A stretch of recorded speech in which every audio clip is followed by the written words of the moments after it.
There you go. Here with reaction, Fox News contributor Jonathan Turley. You know, Jonathan, you listen to him saying, oh, so many Americans are disappointed. He did that.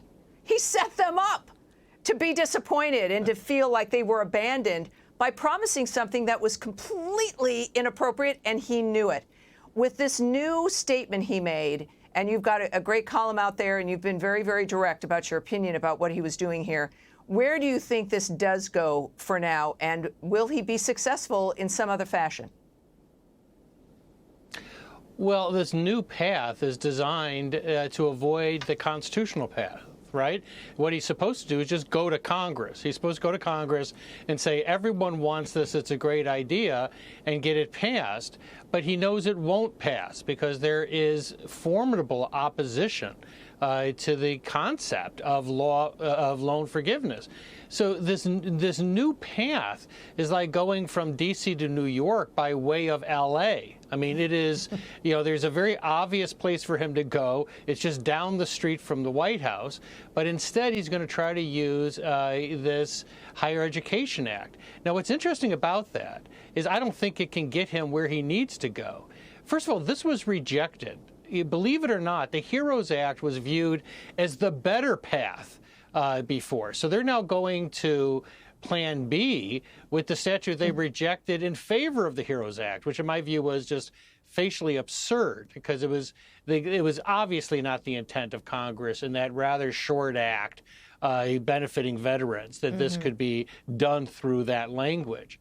But the problem that he's going to have is threefold. First, this new path involves an act that is more limited. So it is very specific as to what type of loans can be forgiven. It would not cover the scope of the current plan. Well, second, he's got to go through rulemaking. Well, what it does do, though, and that's going to take time. Doesn't it? Yes, well, exactly right. This allows them to keep up this rhetoric and to maintain the promises, and then to continually point to the Republicans or to conservatives as mean bigots, while they know it's just theater. As Americans, theater is one thing politically, right? But when you're, talking to the American people and depressing them and disappointing them and making them look at their neighbor funny, that's a whole different ballgame, isn't it?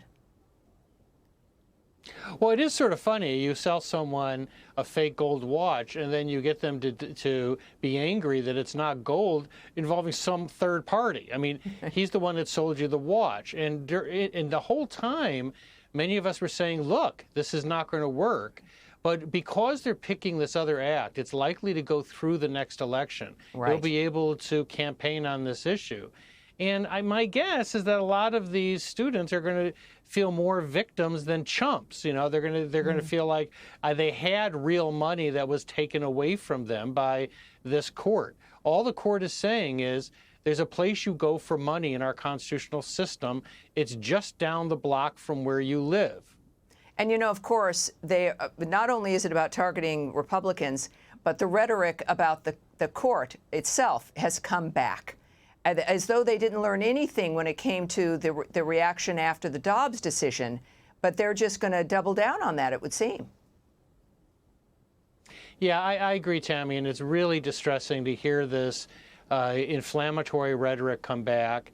These are justices, by the way, on the conservative end of the court that delivered a number of victories to the Biden administration, right, including a huge victory where they upheld the immigration policies of the president.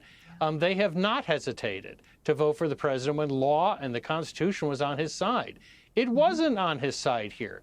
He was openly circumventing Congress and using this attenuated argument involving this act.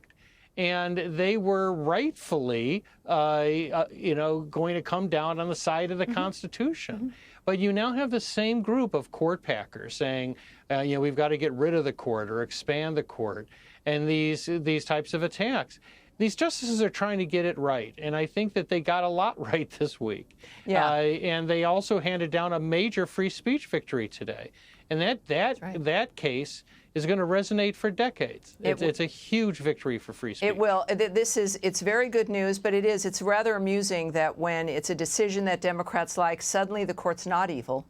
And then when it's a decision they don't like, suddenly it's evil and it has to go. They're like toddlers. They just can't. They just don't get it. Jonathan Turley, great job, of course, as always. Thank you, sir, for joining me. Hey, Sean Hannity here. Hey, click here to subscribe to Fox News YouTube page and catch our hottest interviews and most compelling analysis. You will not get it anywhere else.